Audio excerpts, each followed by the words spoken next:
Okay, so let's try and get to this. Let's have a discussion about UAPs. Actually, UAP technology.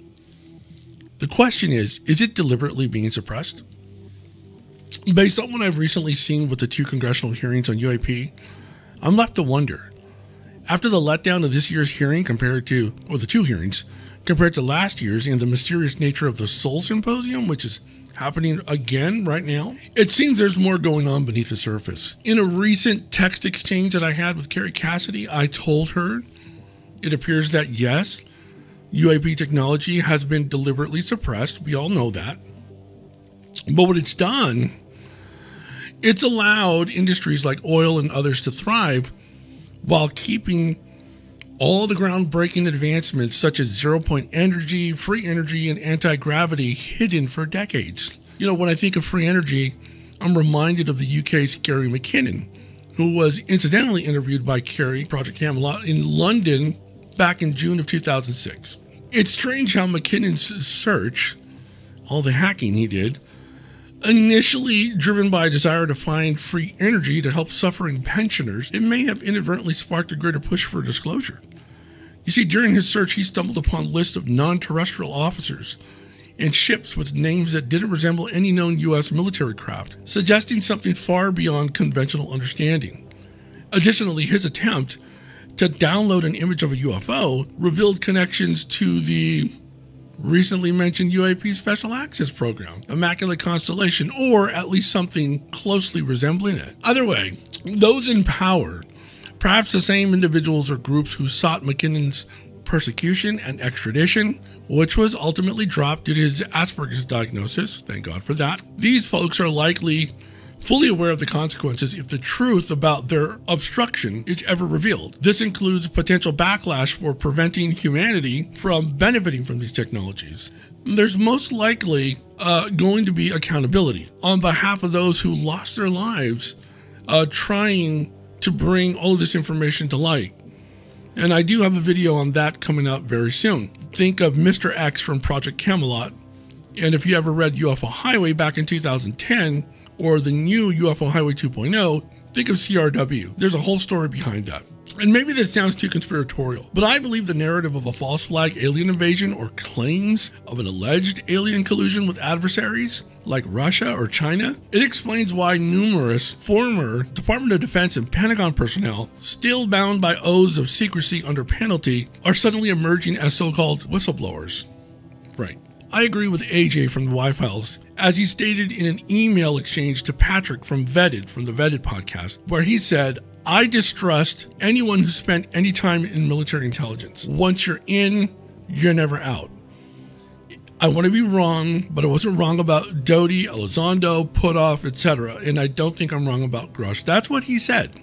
You see, guys, because in reality, they're not whistleblowers.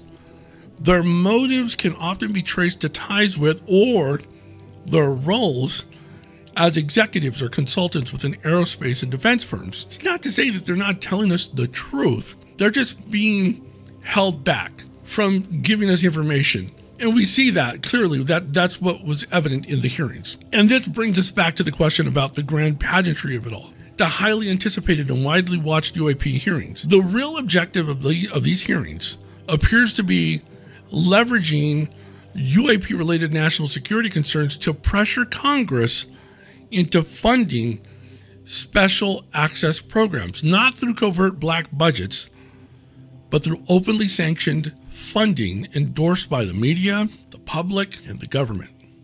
And all of this is being carefully orchestrated through grand public displays that are designed to captivate and persuade. So again, not to be overly conspiratorial, I think I'm just stating what all of us already know. Something is afoot. Something's happening. And technically, this is my first video for the Strange Radio podcast, Strange Radio Central podcast, which I started back in 2017, but then I got paralyzed in 2019. It's been a lot of years. It took years for my voice to come back. It's not great. And by the way, I want to give some advice to everybody. Don't freaking use lava. It's called lava hand soap on your face, and then shave afterwards, because that's what happened to I cut myself this morning on my lip. And by the way, I turn 54 tomorrow. Tomorrow's my birthday, November 24th. A little bit nervous. This is my first video, but I wrote a lot of stuff at my website, UFO Currents, which I'm going to show on the screen right now. There's my playlist for music. Sorry about that. But UFO Currents. UAP and NHI disclosure, a new era with Trump and Elon Musk at the helm. On the verge. And yes, there are insights from the book UFO Nexus, which you can see behind me up on the bookshelf, a book that I wrote. And I perhaps illuminate on top of things that were revealed prior to the 2024 presidential election. Little things from Elon Musk, conversations that he's had in the past with like Joe Rogan. Oh, and by the way, Donald Trump, who also spoke to Joe Rogan. So go to UFOcurrents.com. That's my website. And please subscribe to this channel. I'm going to try to put videos out every week on both the paranormal and UAP and HI, or UFOs and aliens, the way we used to call them. Right here on Strange Radio Central. I'm Anthony, and again, thank you so much for watching this channel. Take care, everyone.